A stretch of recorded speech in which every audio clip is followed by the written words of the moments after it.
Hello, Stefan. Hi, how are you? I'm fine, thank you so much. How are you doing? I'm doing very well. We are very happy to meet you here in our studio. Of our tournament. What is the name of the studio? One is Jam Christmas Cups TV studio. Okay. Exactly. Okay. And we are happy to announce that today we are talking with Stefan Bojic, very famous tennis freestyle person and very famous magician of tennis. Magician, okay. We would say, yeah. So we're very happy to wish you coming new year, and we are happy to see you again. We already have one very good example of making shows with you during the Baltic Open. Baltic in Open, Jurmala. true, yeah. Yes, and how do you feel working with our team? It's very good, yeah. You guys seem to really try to make it not just a tennis tournament, but an event, with a lot of activities, which I think is nice to see in the sport that sort of lacks that, and it's not easy to do, and I know it's not easy to do because that's what I do. But there is an effort, and I think here for kids is really amazing because I'm sure they don't get to experience that before in their life, so it's the first time for them probably. And then it's gonna be always a memory for them probably to remember. That's actually the main thing that we are trying to do. The goal. Yeah. So I think you're doing well. I think I noticed it right away when I came. Okay. Thank It's you so my much. first junior tournament too. Really? Yeah, for this stuff. I Okay. mean, I played junior tournaments, but for this is the first time that I come to collaborate with a tournament. Okay, we're really happy to hear it. Thank you. Me too. I'm very happy to be in the Russia. Yeah. And is it your first time in Russia? In No. Khimki? At Khimki, yes, but Russia, no. Russia, I've been a few times. Many times. Which Yeah. cities? Sorry? Which cities? St. Petersburg and Kazan. In Kazan. Yeah. Okay. Did you like it? Yeah. Moscow, I didn't get to see yet too much, but I hope I will get a chance. Okay. I hope you will, because now it's New Year Eve. You have to go to center of the city. Yeah, how is it Because during the New Year? Is it? It's perfect. It's amazing. Yeah? It's quite Is it light. packed or? It's packed. It's packed by people, but it's perfect. Yeah. It's perfect to see. Yeah? Exactly. Yeah. So So you I have should to go go there before for New Year's Eve? Before the New Year, but after the New Year, it will be empty. So it's good. The first January. Yes. 1st. First January is perfect. The best to go. Huh? Yes. It's Okay. the best to go. Exactly, because Okay. there will be no one on the streets. 1st January. Okay, I'll go there. And do you like our academy?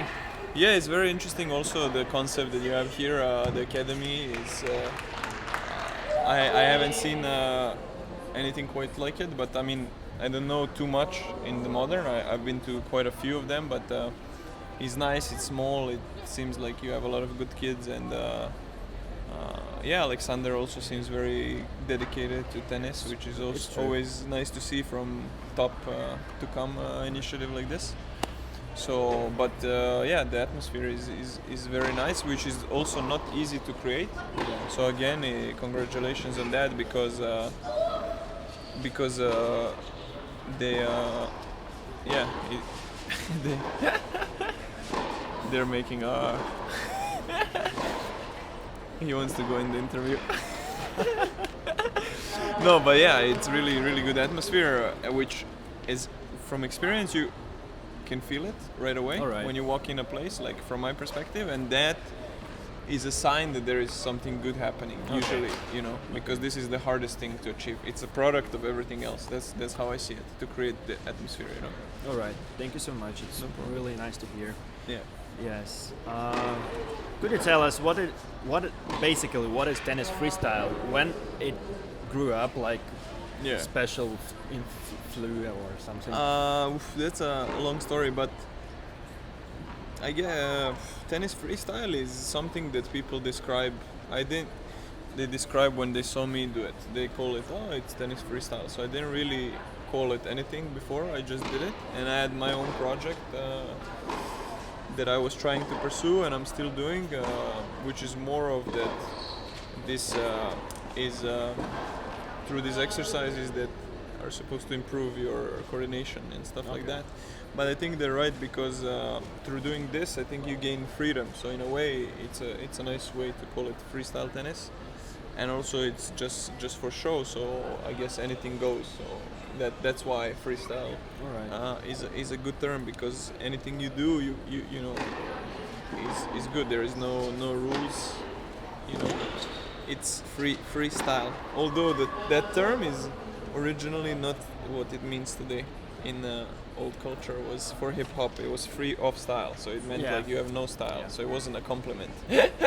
But then it grew, and today it has a lot of freestyle cultures, let's say. And I'm very happy that I can be the one to sort of try to implement that spirit into the world of tennis. Okay. And I was happy that actually people coined it for me. So, you know, they said, "Oh, this guy is free to do whatever he wants." So this is freestyle. Okay. I hope that answers your question. Right. Yeah, sounds really interesting, because like it's very difficult to describe like this. Yeah, exactly. And everybody they didn't see it. Yeah, exactly. That's why it's very interesting, the things that you're doing. I guess my main goal is supposed to be to explore anything that's possible to do with the racket and the ball. Yeah, because it's very simple. It's just a racket and the ball. Yeah. You know? And then it's just how creative you can be with it. And I develop my own principles that I use when I practice, my own rules, and so methodology. So from there, for me, it's simple. But I see that it's not simple for others, and I thought it would be, but then I realized I have a whole methodology behind it. So now I try to spread it also like that. Okay. And do we prepare some different programs, different shows, like new tricks? How often do you edit? Like, I'm working on a new concept show now, and hopefully for next year I'll have it ready to offer. But with this is also like it not always depends on me how I want to do it, because you have to adapt to circumstance and to different events, different needs, and different things that you have to sort of adapt. So it's not always just about me. Okay. What I want to do. I'm always at least 2 years ahead. I'm always 2 years into the future. Okay. And I'm not doing now this. I thought I would be doing 3 years ago. Okay. Yeah. But it's the way it goes with the industry. Of course. You know, it's no one's fault. It's just the way it goes. Every time find something new. But it's a good way to function for me, to always think about new things. So what people see, that's for me already a routine. So then from there it's just it can be new things. Okay. You answered a lot of questions about freestyle tennis, but you didn't answer one question. I didn't ask you, why did you decide to start doing it? Well, to be honest, I always had that idea that tennis can be more than it is, and the reason why I started to do it was sort of from that emotion. It's spread out. Okay. And I guess my idea was to just try to add something new to the sport of tennis and try to expand it. And in a way, what I'm doing now is what I believe I'm doing now is changing the first physical element of tennis.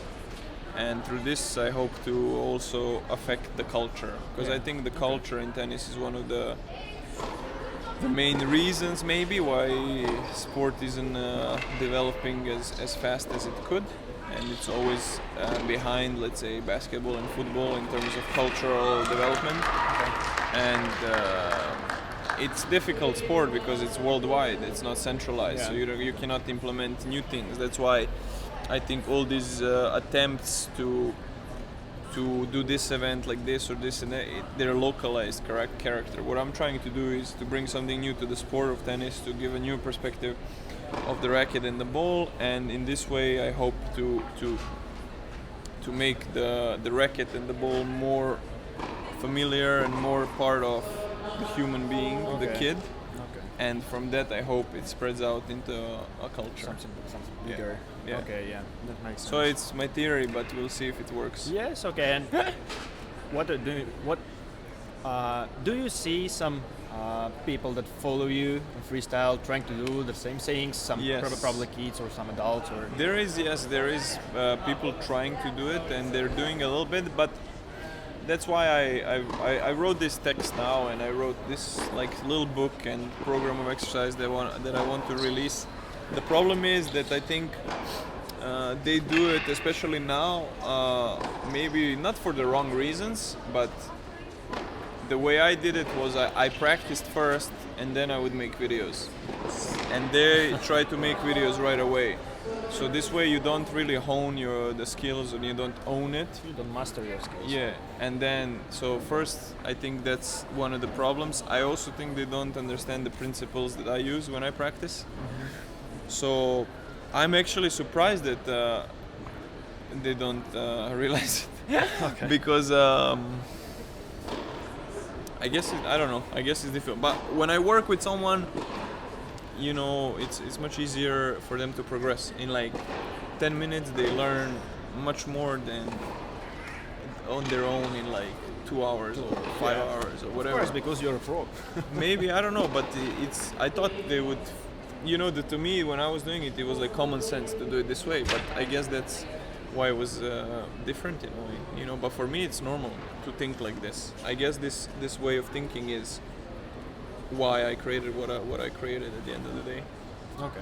Yeah. And you also you've already talked about how you can use the skills in tennis in general or in life. Well, and how can small kids can use it to improve their tennis game, like in general, not on tricks? Yes, exactly. So especially because the kids think that the trick shots are tennis, you know, but they're really not, because it's not worth, in my opinion, to pull off a trick shot during a match. Maybe a twinner here or there or something, but anything more than that is, I think it's too risky. I don't think it's risky, risk opportunity is good enough. But these are the trick shots. The freestyle part, or like the stuff that I do with the frame, can be very useful, I believe, because it is a way to develop your coordination abilities that are specific to tennis. Okay. So you're developing all of the coordination abilities.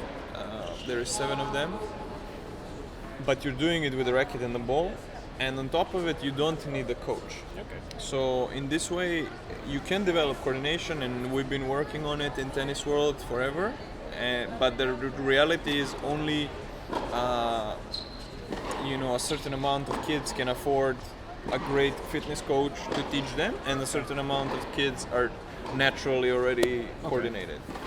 This thing, I think, if you use it the way I structure it, can really make anyone coordinated in terms of tennis. And I think this is a missing link in the world of tennis. Not that, let's say, Djokovic or the best guys are not coordinated, but it's very top heavy. Okay. So that's why kids actually quit tennis, because it's hard. What coaches sometimes don't understand is that you can fix someone's stroke so many times, but you're telling them to do one thing and they don't do it, and then you get mad at them because they don't do it. Yeah. But the truth is, they don't have self-awareness. They don't know that they're not doing it the right way. So this self-awareness part is very connected to coordination, and the more in tune and in touch you become with your body and the ball and your environment, in terms of tennis again, the easier it will be for you to receive the advice from the coach, for example. Right, to master your game in general. Yeah, because I mean, this is the basic level. I'm not saying if you do tricks you're gonna play good tennis, but you're gonna be more apt. So you still need a good coach, you still need to practice, you need to do all these things, you need good technique, you need good mental, you need good strategy. But if you have the fundamental level, it's going to be much easier. That's why I call it elementary techniques. This is the program. Okay, that makes sense. Alright, thank you so much. Thank you. We've learned a lot, and your shows are amazing. Like, we really liked it. It's really amazing. Yes, of course. And everybody liked it. Yeah? You can see it. The kids are running around you every day. And this is also very important in developing the skills through playing. This term of playing, concept of playing, because it's unlimited. Yeah. It gives you unlimited variations. If you're doing an exercise, you're only doing this. But if you go like this, you become a better mover. Of course. Okay. Thank you so much, Steph. Thank you. Nice to see Thanks you. for having me. Welcome to Russia again, and Happy New Year. Spasibo. Spasibo. And how to say it in Serbian? Hvala. Hvala. Of course. Hvala. Yeah. Hvala. Okay. Hvala. Right. Thank Good you. job.